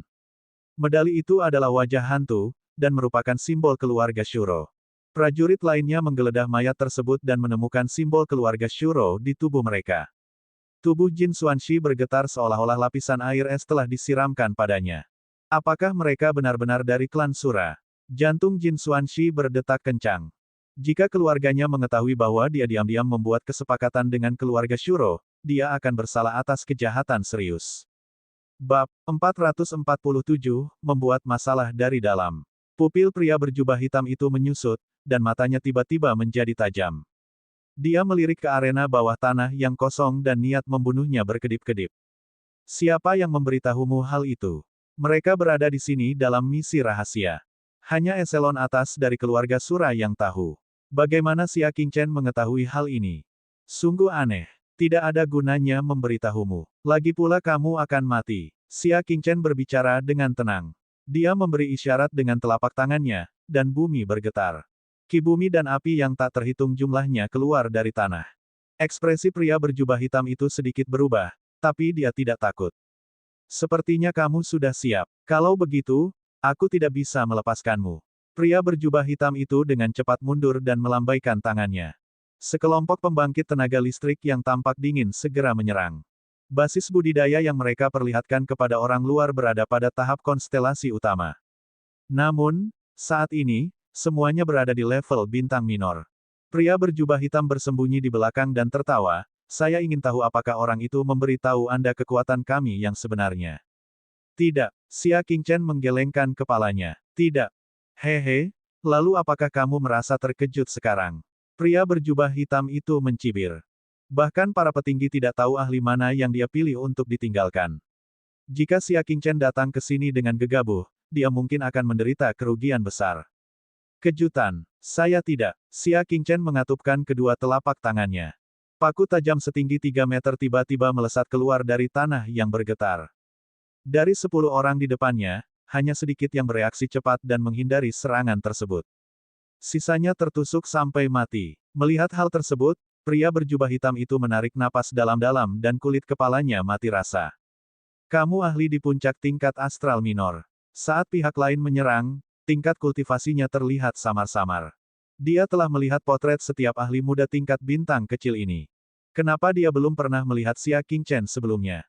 Hentikan dia. Hati pria berjubah hitam itu terasa berat. Dia memerintahkan para penjaga untuk berhenti menghalanginya sementara dia bersiap untuk melarikan diri melalui jalan rahasia. Sayangnya kesulitan untuk melarikan diri dari Xia Qingchen tidaklah tinggi sama sekali. Dia meraih dengan kedua tangannya, dan seekor naga raksasa muncul dari tanah, menerkam dengan kekuatan yang luar biasa. Ledakan. Terdengar suara keras, disusul kepulan debu. Di dalam debu, terlihat jelas sekelompok orang yang tertimpa kematian.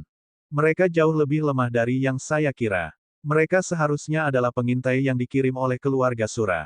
Para ahli sebenarnya masih bersembunyi dalam kegelapan. Xia Qingchen menganalisis. Dia melihat sekeliling dan menemukan pria berjubah hitam yang terluka dan melarikan diri ke sudut. Yang terakhir ini menatapnya dengan tatapan ketakutan. Xia Qingchen berjalan maju dengan tangan di belakang punggung.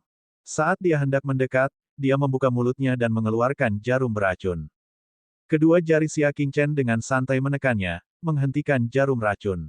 Dia kemudian berkata dengan tenang, serahkan token identitasmu dan aku akan memberimu kematian cepat. Petik 2. Hanya dengan tanda identitas seseorang dapat mempercayai keluarga situ dan mendapat kesempatan untuk berkultivasi. Tapi saat ini, sederet penjaga kota menyerbu masuk dari atas lorong.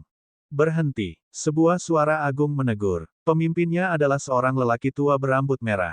Orang-orang di belakangnya semuanya mengenakan baju besi, dan hanya orang ini yang mengenakan pakaian kasual. Statusnya jelas luar biasa. Namun, saat dia melihat orang ini, mata Xia Qingchen tiba-tiba menyipit. Batu mistik emas. Mantan wakil ketua Sekte Nebula, batu mistik emas. Setelah dia mengkhianati Sekte Nebula, keberadaannya tidak diketahui. Sekarang, dia muncul di wilayah keluarga situ. Ketika pria berjubah hitam melihatnya, seolah-olah dia telah diberikan amnesti.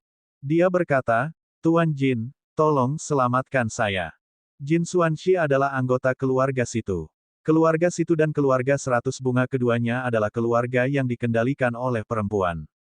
Satu-satunya perbedaan adalah perempuan di keluarga situ tidak pernah menikah di luar. Mereka hanya merekrut suami mertua.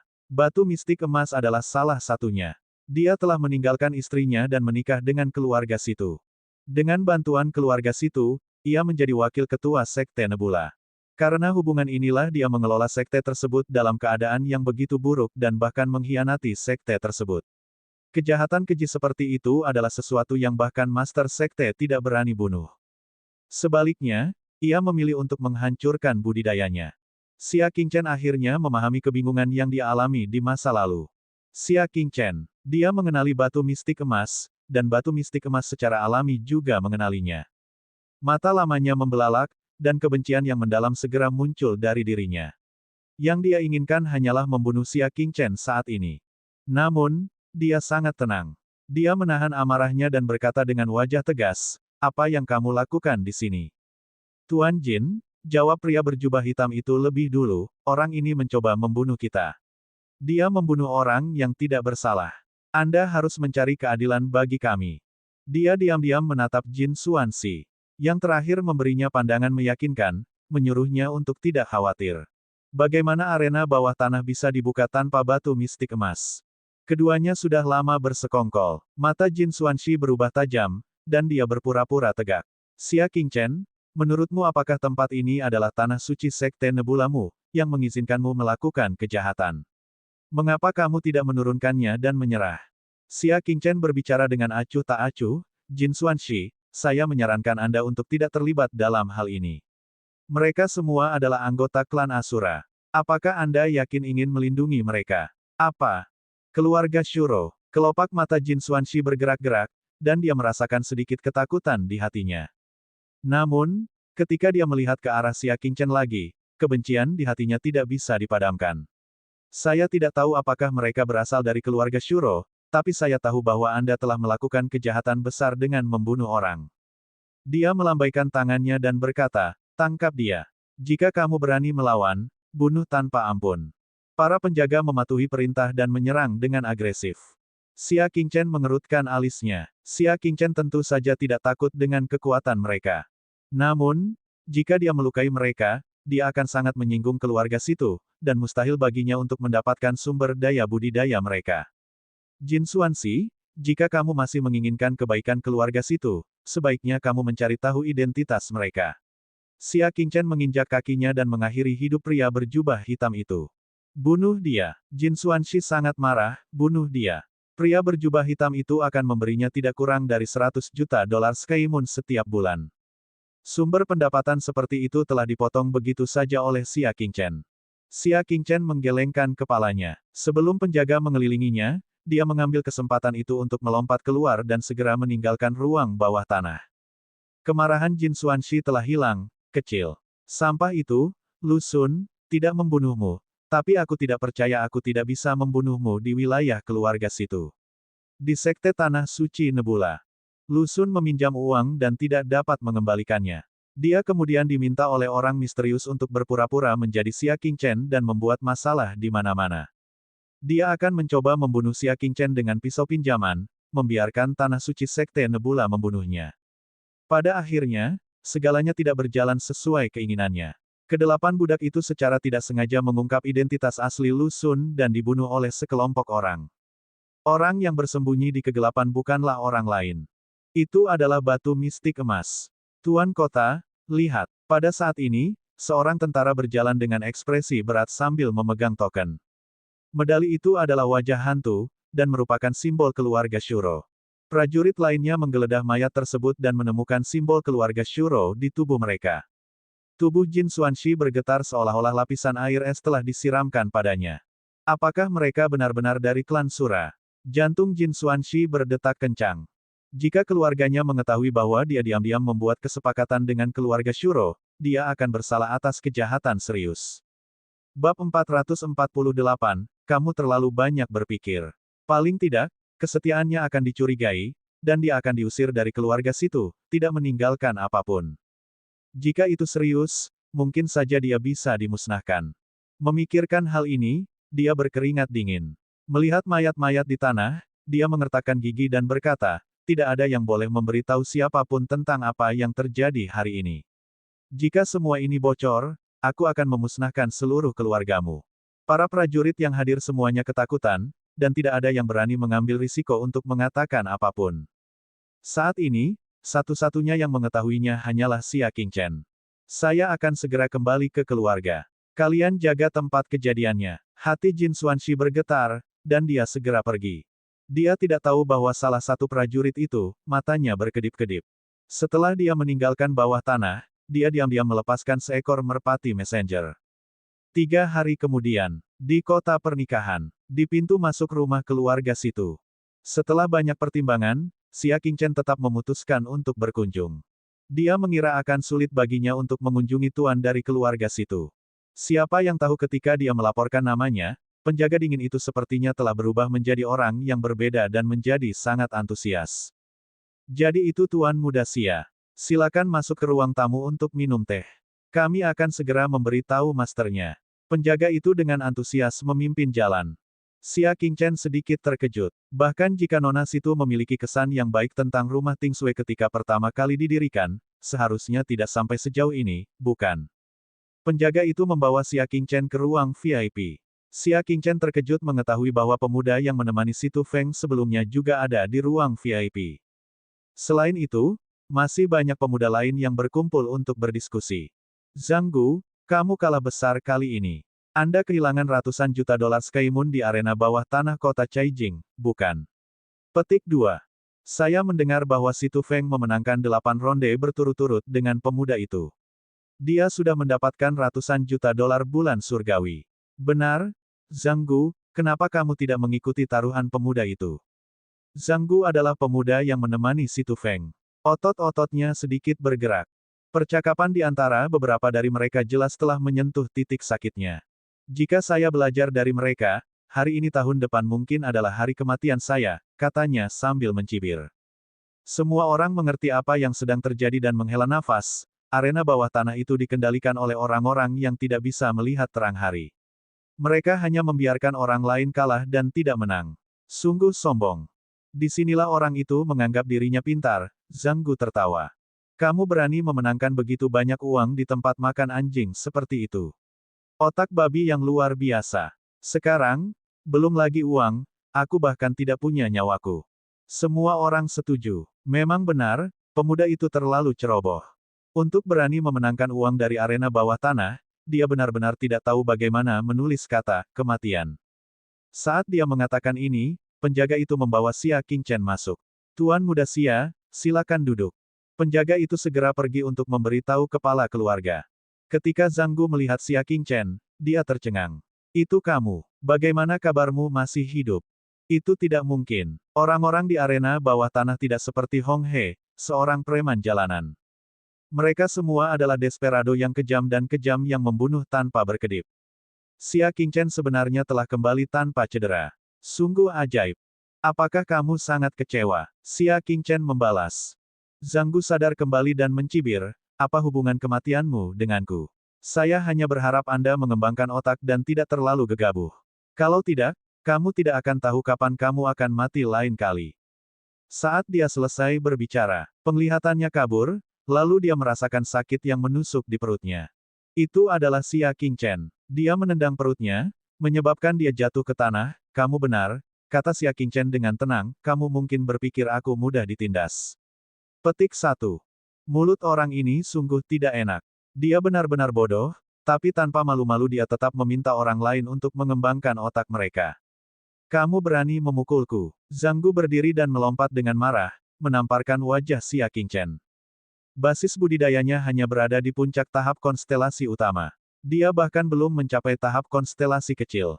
Kekuatan bintang di permukaan tubuh Xia Qingchen bergetar hebat. Tamparan Zhang Gu tidak hanya gagal, bahkan dipantulkan kembali oleh Qi dan mendarat di wajahnya sendiri. Zhang Gu akhirnya terkejut, kamu adalah ahli tingkat bintang kecil. Tidak heran Xia Qingchen bisa melarikan diri. Diam dan diam, oke. Xia Qingchen menatapnya dengan dingin. Zhang Gu menutupi wajahnya, tapi dia tidak tutup mulut. Xia, paman keduaku adalah menantu dari keluarga situ. Budidaya tingkat bintang kecilmu bahkan tidak layak disebutkan di mata paman keduaku. Paman kedua, bukankah dia hanya seorang menantu yang menikah dalam sebuah keluarga?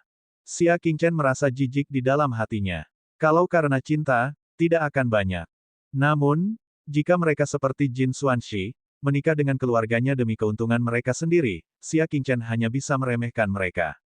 Aku bilang, diamlah. Xia Qingchen mengangkat tangannya dan menyerang dengan telapak tangannya. Kekuatan bintang yang dingin dan tajam segera menyebabkan Zhang Gu berputar di tempat. Setelah dipukuli 2 kali, Zhang Gu akhirnya tenang. Namun, matanya menatap lurus ke arah Xia Qingchen. Saat ini, di luar pintu, para pelayan berlutut dengan hormat. Kami memberikan penghormatan kepada Nyonya. Di keluarga situ, satu-satunya yang bisa dipanggil Nyonya adalah Tuan Situya. Sekelompok orang segera pergi ke kedua sisi pintu untuk menyambutnya. Zhang Gu adalah yang paling proaktif, berdiri di depan dan membungkuk. Salam, Nyonya. Situya masih anggun dan mewah, dan wajahnya yang seperti batu giok menunjukkan sedikit keanggunan. Dia mengangguk sedikit dan hanya melihat sekeliling pada orang-orang yang menyambutnya. Melihat Nyonya Situ tidak memperhatikannya, Zhang Gu melangkah maju dan berkata, saya menantu Anda, keponakan Zhang Chongyang, Zhang Gu. Saya di sini untuk memberi penghormatan kepada Anda, Nyonya. Saya berharap untuk menikah dengan keluarga Situ. Silakan. Tujuan kunjungannya adalah untuk menikahkan keluarganya. Dengan usia dan tingkat kultivasinya, ia memiliki peluang besar untuk menikahi beberapa wanita dari keluarga situ yang tidak memiliki bakat seni bela diri. Apalagi dia masih memiliki lapisan koneksi. Semakin tinggi loyalitasnya, semakin banyak pertimbangan keluarga situ. Tanpa diduga, Nyonya Situ bahkan tidak melihatnya, dan berkata, "Ya, minggir." Pelayan wanita situ mendorong Zhang Gu menjauh dengan tatapan menghina dan menegurnya dengan suara rendah, "Jangan menghalangi jalan." Nyonya Situ memasuki ruangan dan mengamati ruangan itu, hanya untuk menemukan seorang pria muda duduk dengan tenang sambil menyeruput teh. Wajahnya yang bermartabat seperti giok segera dipenuhi dengan kegembiraan. Dia segera melangkah maju dan berkata, "Tuan Xia, apakah itu benar-benar Anda?" Ketika saya mendengar laporan penjaga, saya hampir tidak mempercayainya. Xia Qingchen tahu di dalam hatinya bahwa dia hanya bersikap sopan. Dia berdiri dan membungkuk. "Salam, Patriark." Nona Situ menilai Xia Qingchen, dan semakin dia melihatnya, semakin dia merasa puas. "Tuan Muda Xia, jika Anda bersedia menikah dengan keluarga Situ, saya pasti akan menjodohkan wanita terbaik dengan Anda." "Nyonya, situasinya mendesak," kata Xia Qingchen dengan serius, "tolong izinkan saya membicarakan masalah serius terlebih dahulu." "Ya, bicaralah." Lady Situ menarik kembali senyumnya, merasa penasaran. "Apa yang begitu serius?" "Saya datang ke sini untuk mengingatkan Nona Situ bahwa keluarga Shuro akan mengambil tindakan terhadap keluarga Situ. Target mereka adalah pecahan pedang, jadi mohon lakukan persiapan sesegera mungkin."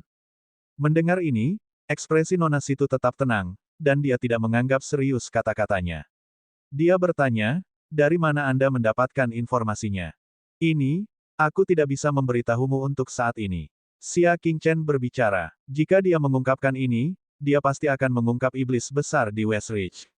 Nona Situ terkekeh, "Tuan Muda Xia, kamu terlalu khawatir. Klan Situ kami dan klan Shuro telah berteman selama ratusan tahun. Kami tidak pernah melanggar satu sama lain." Tatapannya berangsur-angsur berubah menjadi dalam, menunjukkan sedikit kecurigaan saat dia menilai ulang Xia Qingchen. Bab 449, Fitnah Berbisa. Xia Qingchen tidak merasa terkejut. Tanpa bukti apapun, siapa yang akan mempercayainya? "Aku akan jujur padamu," ucapnya setelah berpikir sejenak, 3 hari yang lalu, saya membunuh beberapa anggota keluarga Sura di kota kristal berwarna." Setelah mendengar ini, ekspresi Nona Situ sedikit berubah. "Apa yang mereka lakukan di wilayah saya? Tidak apa-apa jika kita hanya lewat saja," kata Nyonya Situ. "Kontrak itu telah ada selama lebih dari 100 tahun. Mengapa keluarga Shuro tiba-tiba menentang kontrak?" Dia tidak terlalu mempercayainya. "Buka arena bawah tanah." "Jika saya tidak salah dengar, itu sudah beberapa tahun," jawab Xia Qingchen.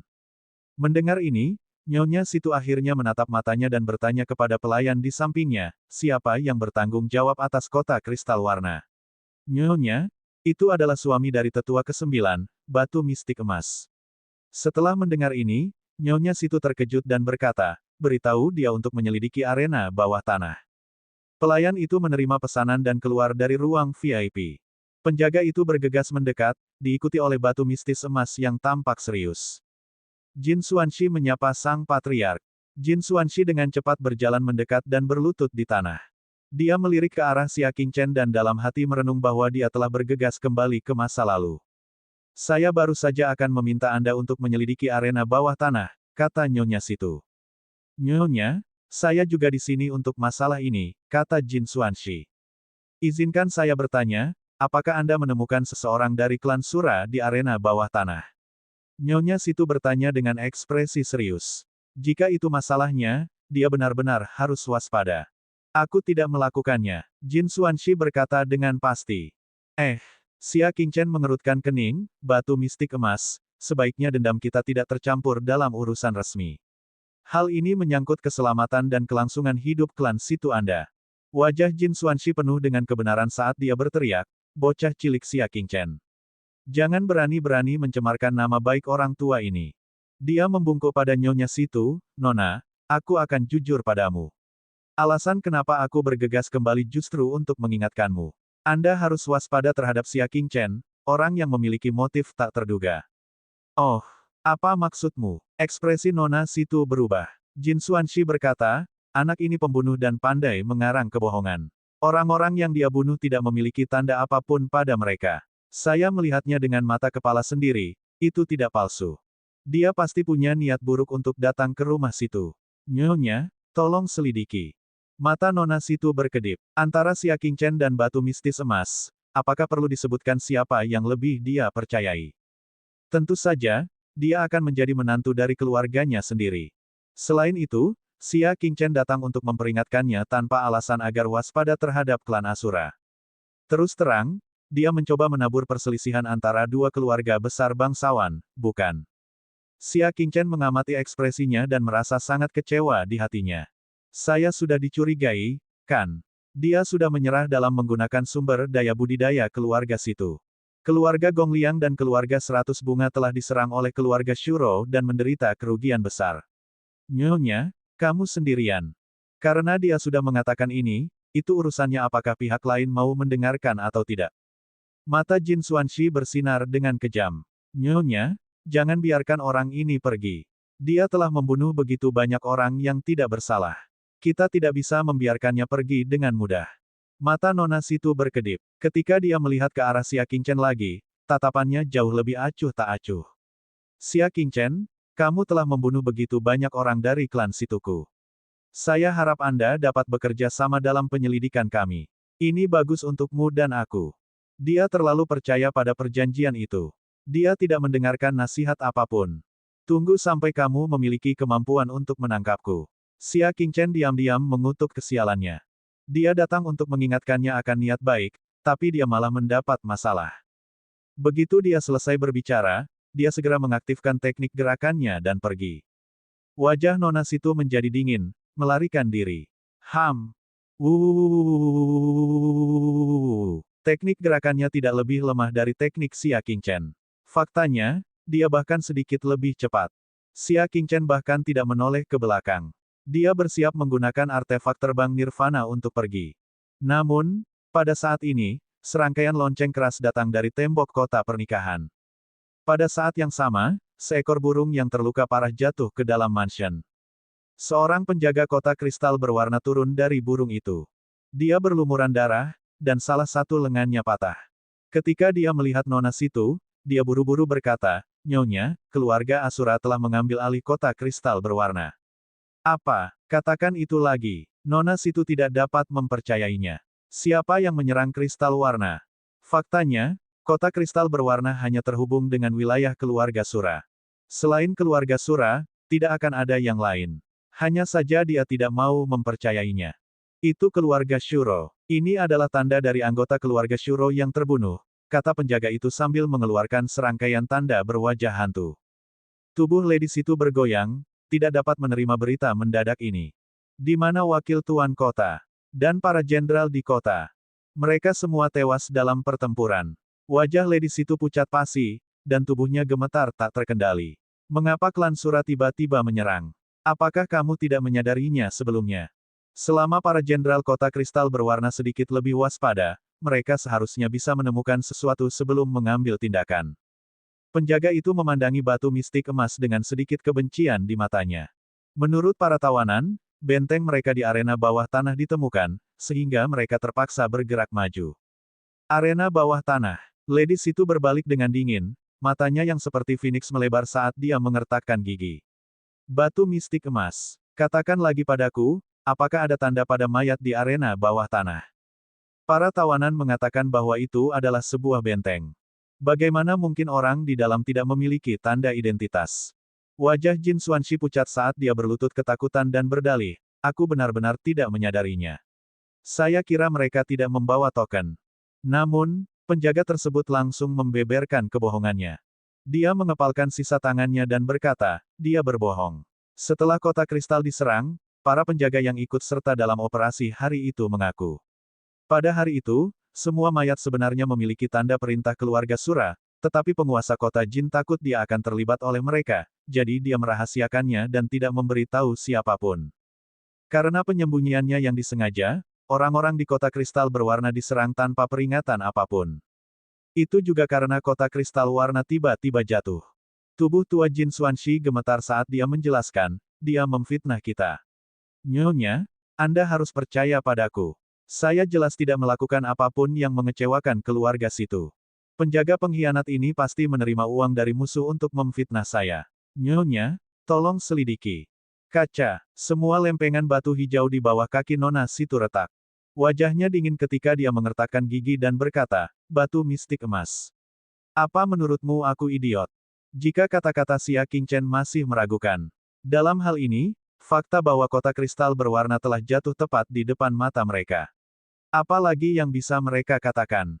Dia benci kenyataan bahwa dia telah menyembunyikan kebenaran tentang klan Asura dan bahkan berani memutarbalikkan kebenaran, memfitnah Xia Qingchen. Sampai-sampai dia telah menipunya seolah dia adalah seekor monyet untuk menangkap Xia Qingchen.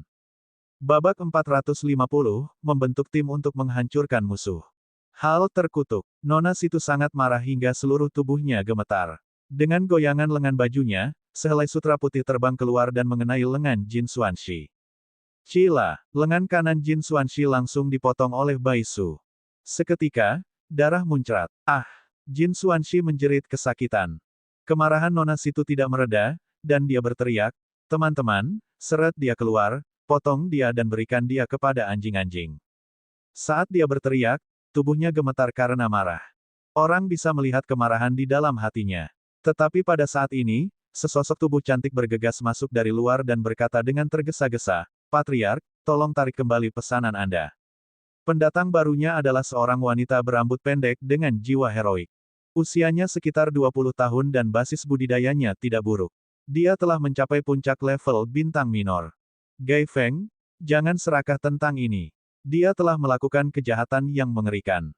Jika dia tidak dieksekusi, bagaimana dia bisa menghadapi jiwa pendendam dari kota kristal berwarna? Kata Nyonya Situ. Kebenciannya masih ada, tapi nadanya jelas jauh lebih lembut. Itu karena dia adalah junior yang paling dihargai oleh leluhur tua Situ. Dalam beberapa tahun terakhir, dia telah berkultivasi di sisi leluhur tua Situ dan memperlakukannya sebagai penerusnya. Nona Situ hanyalah kepala keluarga saat ini, dan dia bukan siapa-siapa di hadapan leluhur yang agung. Tentu saja dia takut pada Situ Gai Feng. Situ Gai Feng melirik batu mistik emas dengan sedikit rasa jijik dan ketidakberdayaan di matanya. Dia menghela nafas, tapi dia tetap kakekku. Batu mistik emas memiliki status yang sangat rendah. Namun, cucunya adalah salah satu jenius terbaik di keluarga Situ. Meskipun dia meremehkan kakeknya sendiri, dia tetaplah kakeknya. Bagaimana dia bisa meninggalkannya begitu saja? Tuan, jika Anda bersikeras untuk membunuhnya, tolong bunuh saya juga. Kata Situ Gai Feng. Nyonya Situ sangat marah. Dengan Situ Gai Feng di sini hari ini, mereka tidak dapat membunuh batu mistik emas. Dia dengan dingin melirik batu mistik emas dan berkata dengan kebencian, teman-teman, pukul dia 1000 kali dengan tongkat, lalu kunci dia di penjara dan tunggu keputusan leluhur tua. Setelah invasi keluarga Sura diselesaikan, dia akan meminta leluhur lama untuk mengambil keputusan. Dia tidak percaya batu mistik emas masih bisa bertahan setelah menimbulkan bencana sebesar itu. Batu mistik emas itu segera diseret keluar.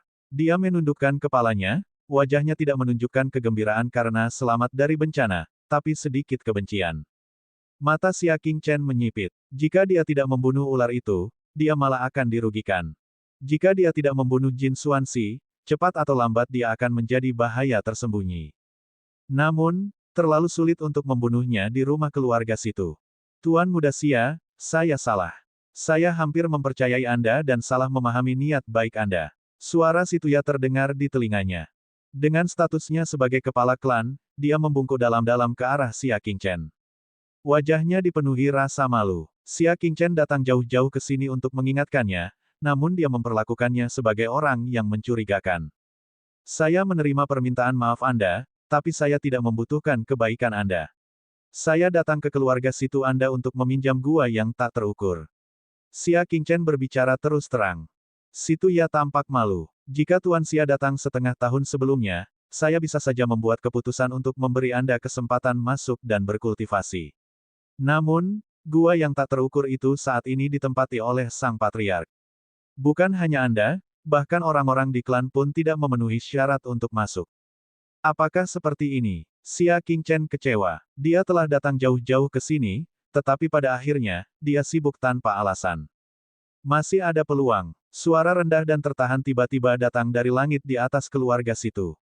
Ekspresi Nona Situ berubah, dan dia berseru dengan suara rendah, itu leluhurnya. Suara leluhur tua Situ terus bergema di langit. Keluarga Shuro telah melanggar perjanjian.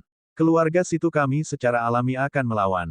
Mulai saat ini generasi muda keluarga Situ dapat membentuk tim untuk menghancurkan keluarga Shuro. Dua tim dengan budidaya tertinggi dan jumlah orang terbanyak dapat datang ke gua yang tak terukur untuk bercocok tanam. Sisanya juga dapat diberi imbalan sesuai dengan kontribusinya. Setelah mendengar ini, banyak murid keluarga Situ di mansion muncul, penuh dengan niat bertarung. Setelah suaranya menghilang, suaranya tidak berdering lagi. Tuan Muda Xia, apakah Anda bersedia bergabung dengan kami? Nyonya Situ bertanya.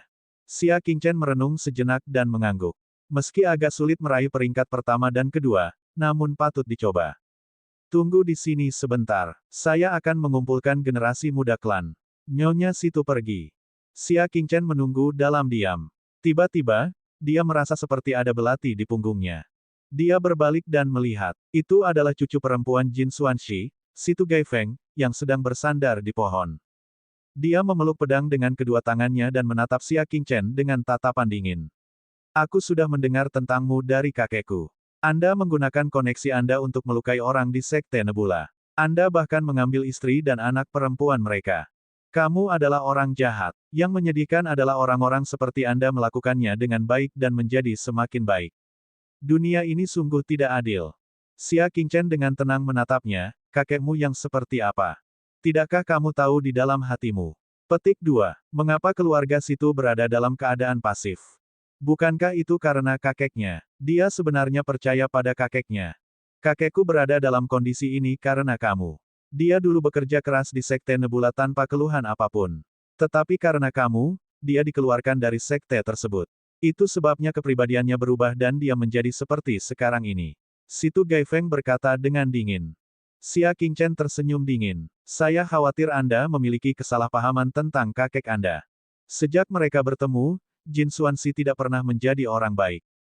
Bagaimana nanti bisa berubah? Batu mistik emas itu selalu jauh dari rumah dan jarang bertemu dengan keluarganya, sehingga Situ Gaifeng tidak mengenalnya sama sekali. Lihat, orang sepertimu hanya tahu cara meningkatkan statusmu sendiri dengan memfitnah orang lain. Situ Gaifeng sepertinya telah memahami Xia Qingchen. Nada suaranya dipenuhi dengan rasa jijik yang tidak bisa disembunyikan. Xia Qingchen tersenyum dan tidak berkata apa-apa. Apa yang dia katakan tentang batu mistik emas? Faktanya, dia bahkan tidak mengatakan satu kata pun yang buruk, bukan? Terserah kamu. Xia Qingchen tidak mau berdebat dengan orang seperti itu. Situ Gaifeng berdiri, memegang pedangnya erat-erat dan menyipitkan matanya. Kamu bisa berhenti bermimpi tentang gua keluarga Situku yang tak terukur. Xia Qingchen mengalihkan pandangannya dan berkata dengan acuh tak acuh, bisakah kamu menempati dua tempat teratas sendirian? Situ Gaifeng menggelengkan kepalanya dan berkata, tidak. Sebaliknya, tidak ada yang mau membentuk tim dengan Anda. Karena aku di sini. Tidak lama kemudian, Lady Situ telah tiba bersama sekelompok anak muda. Selain orang-orang dari keluarga Situ, ada juga Zhanggu dan lainnya yang kebetulan datang ke sini dan ingin menikah dengan keluarga tersebut, membentuk tim yang terdiri dari dua orang. Lakukan sesegera mungkin, kata Nyonya Situ. Begitu dia selesai berbicara, kebanyakan orang melihat ke arah Situ Gaifeng dan ingin membentuk tim dengannya. Situ Gaifeng berbicara dengan acuh tak acuh. Saya akan memilih satu orang secara acak. Prasyaratnya adalah peserta tidak diperbolehkan membentuk tim dengan Xia Qingchen. Semua orang melirik Xia Qingchen dan langsung kehilangan minat. Dikatakan bahwa basis budidayanya masih berada di alam astral minor tingkat keempat. Bagaimana dia bisa dibandingkan dengan jari Situ Gaifeng? Jika saya tidak ingin bekerja sama dengannya, maka saya tidak akan bekerja sama dengannya. Nyonya Situ sedikit mengernyit. Jika dia tidak bisa membentuk tim, Xia Qingchen tidak akan memiliki kualifikasi untuk ikut. Tiba-tiba, sesosok tubuh berjalan di depan Xia Qingchen dan berkata, jika kamu benar-benar tidak memikirkan siapapun, kamu dapat mempertimbangkanku.